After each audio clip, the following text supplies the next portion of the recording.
Tennisbloggen.dk's Per Winkel. I dag er det den 14. januar 2012. Hvad har du at sige om Frederik Lygtes Nielsens indsats i dag?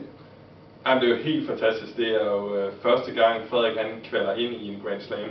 Og det er faktisk rigtig mange år siden, vi har haft en herrespiller i en hovedturnering i en Grand Slam. Vi er blevet lidt forventet med at have Caroline Wozniacki, der gang på gang leverer store resultater og kommer langt i det her Grand Slams. Men det her, det er altså herretennis. Det er virkelig et tough game.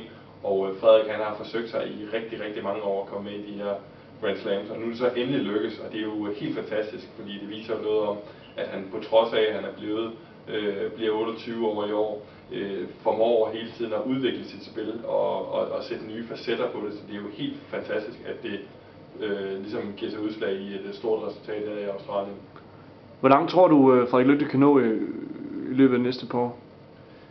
Jamen altså, som sagt, han er født i 1981, så han bliver jo 29 år i år, så han er jo en rutineret herre, men han kender også gamet ud og ind efterhånden, og han har altså formået med den her nye svenske træner, Peter Karlsson, som han har arbejdet sammen med nogle uger, og ligesom at bygge noget på sit spil. Han er blevet ekstremt meget hurtigere i sit benarbejde, som noget af det, der tidligere har været et problem, han simpelthen var for langsom. Det er blevet markant bedre her inden for det seneste stykke tid. Så altså den her drøm om top 100, som han jo efterhånden har haft i mange år, jamen kan han fortsætte den her udvikling, som han har været inde i de seneste uger, og fortsætte med at levere gode, stabile resultater, så er det bestemt ikke usandsynligt, at han kan komme i top 100. Han har et par år i sig endnu som professionel tennisspiller. Tak til Per Winkel, tennisbloggen.dk. Selv tak.